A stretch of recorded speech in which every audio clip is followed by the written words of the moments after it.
बहुत स्वागत है आप सभी का R9 टीवी के विशेष बुलेटिन अपना गांव में। मैं हूं जब्बार खान। अगले आधे घंटे में आपको गांव, जवार, खेत खलियान से जुड़ी हर वो खबर दिखाएंगे जो देश और दुनिया की खबरों की होड़ में कहीं पीछे छूट जाती हैं।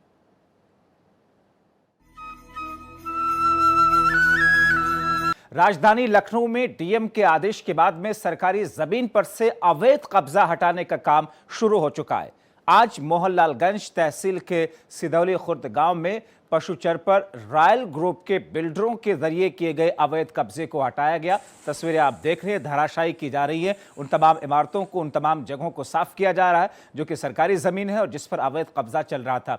बिल्डरों ने यहां पर करोड़ों की जमीन पर प्लॉटिंग कर रखी थी। फिलहाल पुलिस ने आरोपी बिल्डरों के खिलाफ में मुकदमा दर्ज कर लिया है और आगे की कार्रवाई भी अब तेजी के साथ में आगे आने वाले वक्त में देखने को मिलेगी। हमारे सहयोगी अरुण चतुर्वेदी फोनलाइन के जरिए जुड़े हुए हैं। अरुण, जाहिर तौर पर एक बड़ा कदम है उत्तर प्रदेश के प्रशासनिक स्तर पर और पुलिसिया स्तर पर ये जो कार्रवाई देख रही है, इससे कहीं ना कहीं वो दूसरे लोगों को भी एक मैसेज जाएगा जो लोग अवैध कब्जा किए हुए हैं या करने की फिराक में। जी देखिए, मैं आपको बता दूं कि जैसे उत्तर प्रदेश की सरकार योगी आदित्यनाथ की बनी, उन्होंने साफ मंशा जाहिर कर दी थी कि उन्होंने एक टीम बनाई थी एंटी भूमाफिया के तहत जिससे कार्रवाई की। लेकिन लॉकडाउन के समय पूरा लॉकडाउन था, देश इस वजह से काम बंद था। जैसे ही लॉकडाउन में खत्म हुआ, अनलॉक शुरू हुआ, इसी तरह जिलाधिकारी लखनऊ ने जो एंटी भूमाफिया टीम थी इसको सक्रिय किया और उधर लगातार कार्रवाई की जा रही है। जिसमें आपको हम बता दें कि एक सरोजी नगर तहसील में कैरियर कॉलेज है, मेडिकल कॉलेज, वहां पर काम किया गया, जहाँ प्रशासन ने एक बिल्डिंग को धराशायी किया। वही मोहनलालगंज तहसील की जहां पर सुथौली कला एक गांव है, जहां पश्चर की जमीन पर करोड़ों रुपए की लोगों ने प्लाटिंग करके उसको बेच रहे थे। वहां पर सिवलर एक जमीन है, वहां पर भी प्लाटिंग करके, इस तरह से कई पूरे तहसील, अगर राजधानी की बात की जाए तो 3-4 तहसीलों में मिलाकर लगभग अगर देखा जाए तो 7 से 8 करोड़ रुपए की जमीन की आज अवैध निर्माण को हटाया गया है और कई जो निर्माण किए तो धराशायी किया गया है। बहुत शुक्रिया अरुण इन तमाम जानकारी के लिए। और उधर अंबेडकर नगर के 14वें वित्त आयोग के बजट में बड़े घोटाले के मामले में अब अधिकारियों ने 96 लाख रुपयों के गबन की जो बात सामने आ रही है, जिसमें कि एडीओ स्तर के 3 अधिकारियों पर मुकदमा दर्ज कर लिया गया है। यानी कि ये बड़ी कार्रवाई जो कि उत्तर प्रदेश में इस वक्त चल रही है, एडीओ स्तर के 3 अधिकारियों के खिलाफ में मुकदमा दर्ज किया गया है। तीनों अधिकारियों को निलंबित भी कर दिया गया है। यानी कि कार्रवाई का सिलसिला इस तौर पर है कि उनके खिलाफ में न सिर्फ मुकदमे दर्ज किए जा रहे हैं बल्कि उनके सस्पेंशन के ऑर्डर भी हैंड टू हैंड सीधे सीधे जारी किए जा रहे हैं, जो कि एडीओ के स्तर के 3 अधिकारियों के पर यह गाज गिरी है, उनका निलंबन भी कर दिया गया है। तीनों अधिकारी जिनके खिलाफ में मुकदमे दर्ज किए गए थे, यानी कि जीरो टॉलरेंस की नीति है जिससे कोई कॉम्प्रोमाइज नहीं।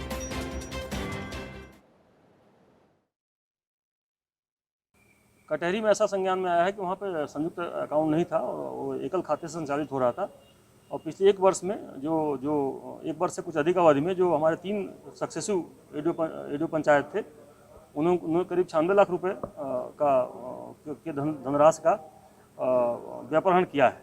तो संज्ञान में आया तो कल इसमें एफआईआर करा दी गई है, हिरौली थाने में कराई गई है और ये तीनों लोग निलंबित भी कर दिए गए शासन से और इनके खिलाफ जो एफआईआर हुई उसमें पुलिस द्वारा गिरफ्तार करने की दबिश दी जा रही है।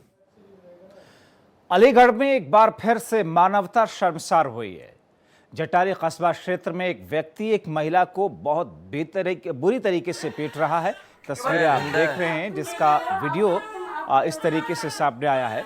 वीडियो में आप देख रहे हैं कि कितनी बेरहमी के साथ में एक व्यक्ति महिला को पीट रहा है, जबकि महिला के बगल में उसका दुधमुहा बच्चा रो रहा है, लेकिन फिर भी निर्दय आदमी को रहम नहीं आ रहा। ये शख्स उसे बुरी तरीके से इस वक्त मार रहा है। तस्वीरों में आप देख रहे हैं।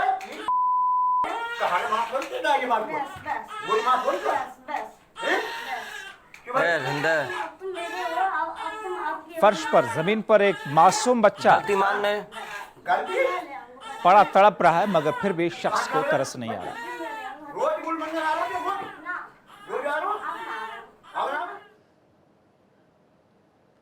ग्रेटर नोएडा से खबर, जहां पर अंबेडकर भवन को लेकर के 2 पक्षों के बीच में खूनी संघर्ष हो गया।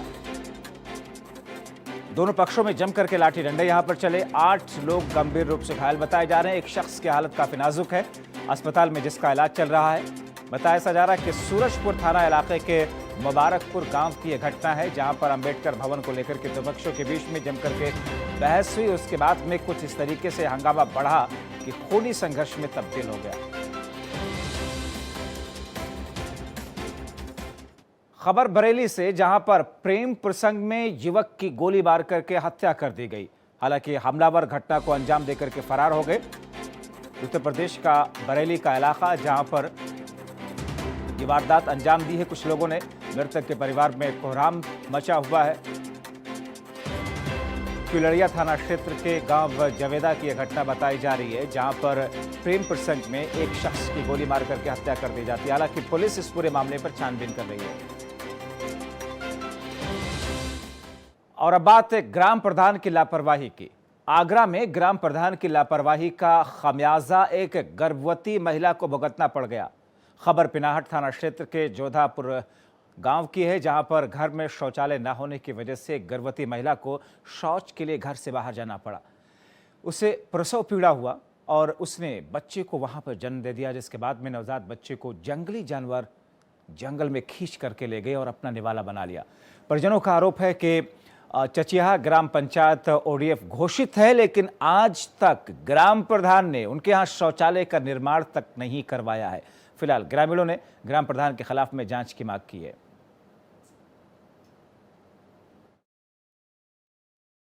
घटना ये हुई है, मेरे लड़के की जो बहू थी वो शौच करने के लिए गई थी। शौच करने गई, उसके बाद में जंगल के किनारे में पड़ी मिली। वो काफ़ी देर 2 घंटे तक ढूंढते गए, ढूंढते ढूंढते उसे मिली तो बच्चा गायब था। पता नहीं कोई जंगली जानवर खा गया, पता नहीं क्या हुआ। अच्छा, ग्राम प्रधान द्वारा शौचालय नहीं बनवाया गया? नहीं साहब, यहाँ पर नहीं बनवाया गया है। ऑडियो बना दे सब पूरे घोषित कर दी गई है, पर आज तक यहाँ पर कोई शौचालय नहीं है हमारे यहाँ। अच्छा, आपने ग्राम प्रधान या अधिकारी से कोई शिकायत की? ग्राम पंचायत से हमने ग्राम प्रधान से कही, उन्होंने कही आप ऐसा है, हमने बनवा चुके, अब कोई नहीं है हमारे यहाँ पर वो। अच्छा, अब आप क्या कार्रवाई चाहते हैं? हम तो ये कार्रवाई चाहते हैं साहब, शौचालय बनना चाहिए हमारा। हमारे सहयोगी शिव चौहान फोन लाइन के जरिए हमारे साथ जुड़े हुए हैं। शिव चौहान, ओडीएफ घोषित है ये गांव, फिर भी वहां पर शौचालय नहीं, और उसका खामियाजा ये कि एक महिला बच्चे को जन्म देती है जंगलों में और उसके बाद में बच्चा गायब हो गया। बिल्कुल जब्बार, हैरान करने वाली बात है कि चचिया जो ग्राम सभा है उसको पूरी ओडीएफ घोषित कर दिया है प्रधान और सेक्रेटरी की तरफ से। और उसके बाद पिनाहट इलाके के ही जोधापुर गांव है, इसकी महिला की डिलीवरी होने वाली थी हाल फिलहाल में, और शौच करने के लिए खेत में गई थी। जब 1 घंटे बाद वो घर नहीं पहुंची तो परिजनों ने जब उसकी तलाश की तो खेत में पड़ी, और बताया जा रहा है कि उसे डिलीवरी उसकी खेत में ही हो गई, लेकिन नवजात शिशु वहां नहीं मिला। परिजनों का आरोप है कि उसे जंगली जानवर उस बच्चे को खींच लेगा और अपना निवाला बना लिया। फिलहाल कार्रवाई की मांग उठी है कि प्रधान पर कार्रवाई हो कि ओडीएफ कैसे घोषित हो गया। सूत्रों की माने इन तस्वीरों के उजागर होने के बाद प्रशासन ने एक टीम गठित की है, और प्रशासन जो प्रधान है उस इलाके का। बहुत शुक्रिया शिव चौहान इन तमाम जानकारी के लिए। और कनौज से खबर, जहां पर विवाह समारोह में एक बार फिर से हर्ष फायरिंग हुई है। हालांकि सरकार से लेकर के अदालतें और प्रशासनिक स्तर पर नसीहतें, हिदायतें, एडवाइजरीज, गाइडलाइंस बार बार आती हैं हर्ष फायरिंग को लेकर के, लेकिन लोग हैं कि मानने को तैयार नहीं। नतीजतन एक पुरोहित को गोली लग जाती है। पुरोहित की हालत काफी गंभीर बताई जा रही है। कानपुर में उसे रेफर कर दिया गया, हॉस्पिटलाइज्ड है।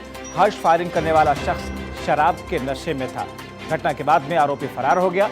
घटना के बाद पुलिस जांच पड़ताल कर रही है। गुरसहायगंज कोतवाली के कोहिटिया गांव का यह मामला बताया जा रहा है, जहां पर हर्ष फायरिंग हुई और एक पुरोहित को गोली लगी।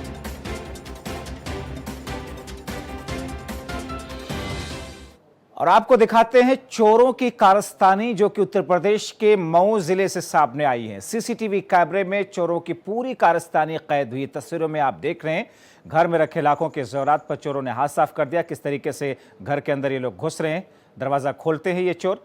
जैसा कि आप देख रहे हैं कि 2 लोग हैं और बड़ी आसानी के साथ में घर के अंदर दाखिल हो रहे हैं। हालांकि कच्छा और बनियान पहन रखा इन दोनों लोगों ने, जैसा कि तस्वीरों में दिख रहा है सीसीटीवी फुटेज के आधार पर। क्या ये किसी कच्छा गैंग का काम है या फिर किसी संगठित गिरोह का? पुलिस पूरे मामले को जांच पड़ताल के हर पहलू के नजरिए से दायरे में ला रही है। खबर एटा से, जहां पर खेत में मिट्टी डालने को लेकर के 2 पक्ष आपस में भिड़ गए और इतनी बुरी तरीके से दोनों के बीच में मारपीट शुरू हो गई। एक दूसरे के खून के दुश्मन हो गए, यहां तक कि एक दूसरे पर फायरिंग भी यहां पर की गई है। देखिए, पुलिस मौके पर मौजूद है वहां पर पुलिस ने किसी तरीके से समझा बुझा करके दोनों पक्षों को शांत करवाया। नया गांव थाना क्षेत्र के खरसुलिया का यह मामला बताया जा रहा है।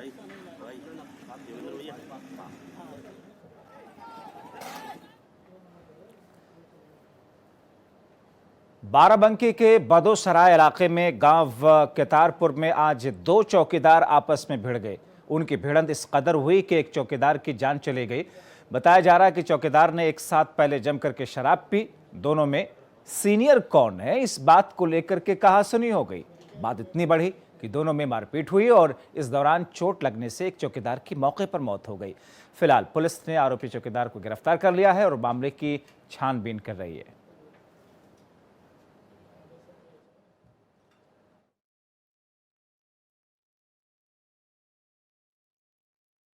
भैया पहले ठाकुरपुर के गौशाला में रहा हैं, उसके बाद ठाकुरपुर के गौशाला से निकल के यहाँ चले आए केतारपुर गौशाला में। यहाँ वहाँ जब चले आए तो वहाँ 2 लोग रहा था, 2 लोग रह रहे हैं, परसों और आजे 2 लोग रह रहे हैं। तो झगड़ा खाए हुए बाद में यहाँ वही परसों जो है उनका मार डाली।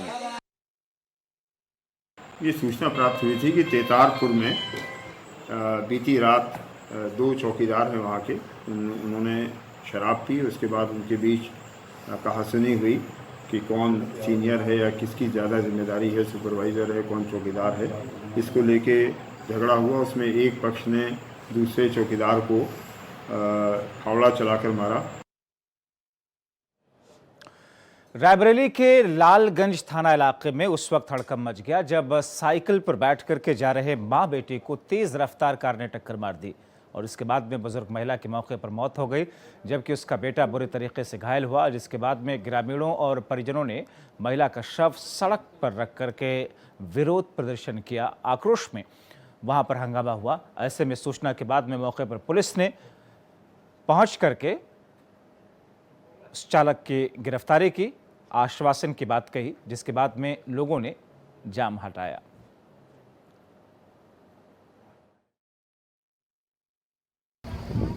थाना लालगंज के पूरे बेंचू गांव पड़ता है, कुमरौड़ा मजरे में। यहाँ पे ननका नाम की महिला 65 वर्षीय और उसके बेटे राजकुमार कल रोड एक्सीडेंट हुआ था। गांव के एक अज्ञात व्यक्ति द्वारा जो है इसका कार एक्सीडेंट किया गया था, जिसको इलाज के लिए भेजा गया था और ये दौरान इलाज ख़त्म हो गई थी। आज पीएम के बाद डेड बॉडी आई थी। इनके बेटे का इलाज जनपद रायबरेली जिला चिकित्सालय में चल रहा है। उत्तर प्रदेश के गांव में पानी की समस्या और पानी की किल्लत किस तौर पर देखने को मिल रही है, दिखाएंगे आपको एक छोटे से ब्रेक के बाद।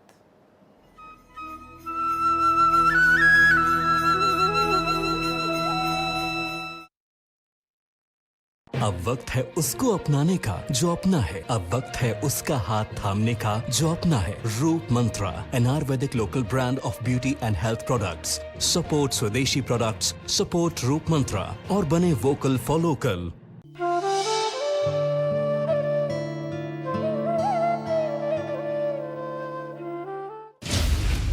खबर सरोकार के लिए, खबर रोजगार के लिए, खबर तरक्की के लिए, खबर खुशी के लिए।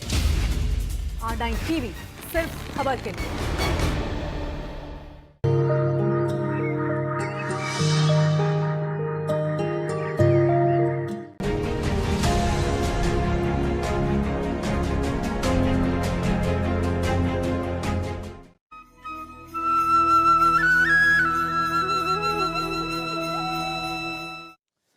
उत्तर प्रदेश के गांव में पानी से जुड़ी समस्याओं को लेकर के जिला बुलंदशहर के गांव के हालात बेहद बदहाल हैं।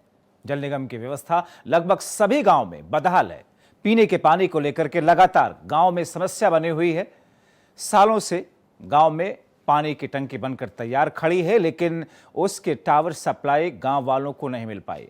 हमारी टीम ने जिले के धकौली गांव में पहुंच करके ग्रामीणों से बात की।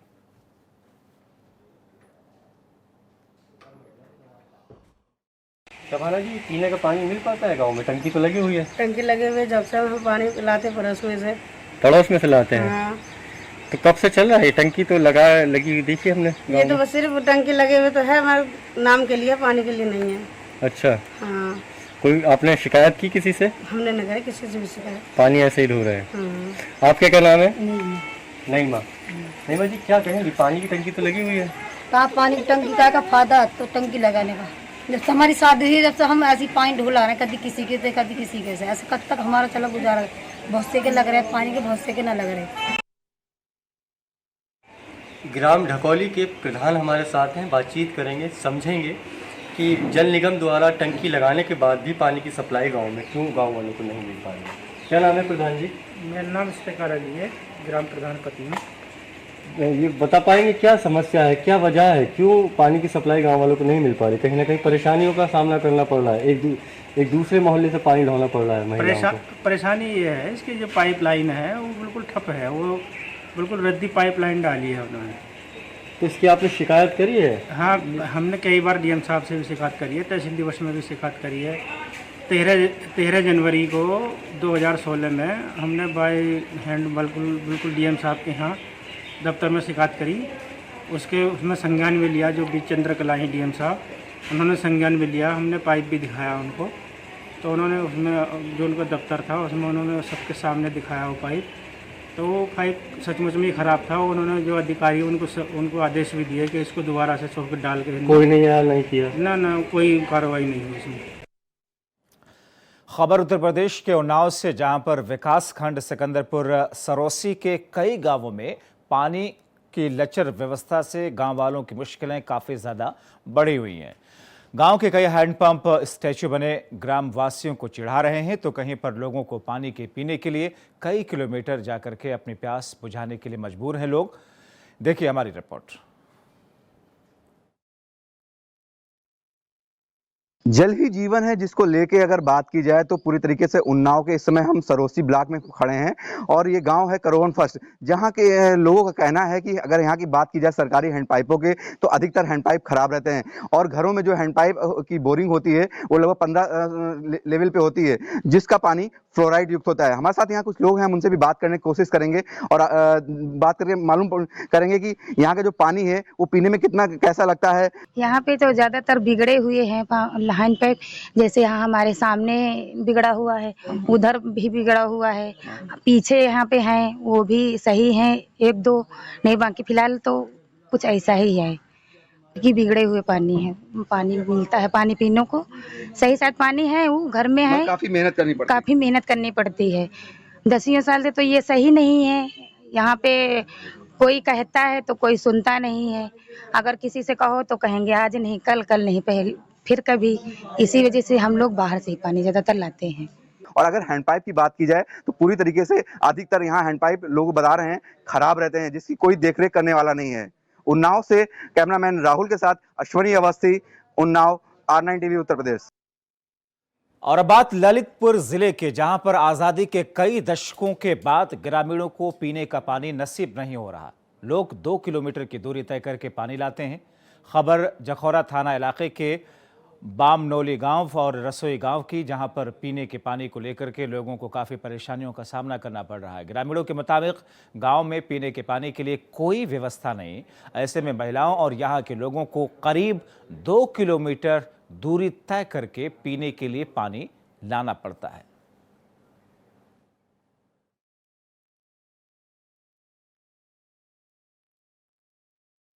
समस्या ये है कि यहाँ पर आज़ादी के बाद से अभी तक पेयजल की बहुत समस्या है गांव में। लगभग 1800 की आबादी होते हुए भी गांव में पीने के लिए कभी कभी 2-2 किलोमीटर, 1-1 किलोमीटर कुओं पर जाती हैं महिलाएं पानी भरने के लिए। अगर दो हैंडपंप लगे हुए भी हैं पास में, लेकिन वो पीने योग्य पानी नहीं है। दाल भी नहीं पकती, उसमें खारा है और गंदा है। उत्तर प्रदेश के मिर्जापुर जिले में महिलाएं अब किसानी करती नजर आएंगी। महिलाएं खास तौर से धान की पैदावार और उसका व्यापार भी करेंगी। उत्तर प्रदेश राज्य राष्ट्रीय ग्रामीण आजीविका मिशन की तरफ से महिलाओं को धान की खेती से जोड़ने की प्रक्रिया की शुरुआत की गई है। महिलाओं को स्मॉल फार्मिंग के तहत में प्रशिक्षित करके किसान बनाया जाएगा। महिलाओं को धान की फसल के पैदावार की ट्रेनिंग दी जाएगी। कृषि विभाग बायर कंपनी द्वारा इन महिलाओं को हाइब्रिड बीज उपलब्ध कराएगी। राष्ट्रीय ग्रामीण आजीविका मिशन की मदद से कंपनी महिलाओं को धान की खेती करना सिखाएगी, उनकी फसल को भी खरीदेगी। सुनिए इन ट्रेनिंग के बाद में किसान बनने जा रही महिलाओं की बातें। सर, धान का बीज मिला है, इसको हम लोग डालेंगे, इससे धान उगाएंगे और नए किस्म का धान हम लोग उगाएंगे। पहले खेती करते थे सर, लेकिन अब है कि थोड़ा और ज़्यादा वो नए किस्म का बीज मिला है, उससे हम लोग कुछ उत्पादन इससे बढ़ेगा भी, जैसे करेंगे सर। टमाटर की भी खेती होती है सर, और धान की भी होती है, लेकिन अब हम ये सोच रहे हैं कि अब नया बीज मिला है तो सर नए बीज का भी कुछ उपयोग किया जाए, इससे हम लोगों को कुछ फ़ायदा होगा।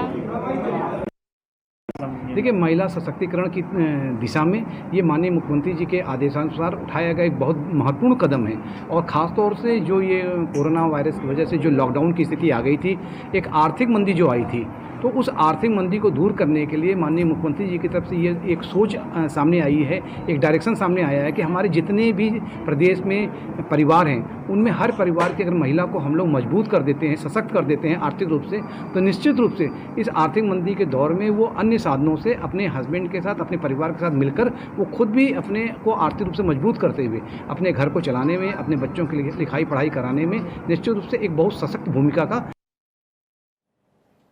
और अब बात वाराणसी की, जहां पर कोरोना की वजह से लगभग 3 महीने से बंद नौका संचालन शुरू हो चुका है। डीएम कौशल राज शर्मा ने कहा जायजा लेने के लिए आज दशामें स्थित घाट पर पहुंचे। नावों के बंद होने से 50,000 लोगों पर रोजी रोटी का संकट मंडरा रहा था और अब नौका शुरू होने से लोगों को राहत मिल रही है।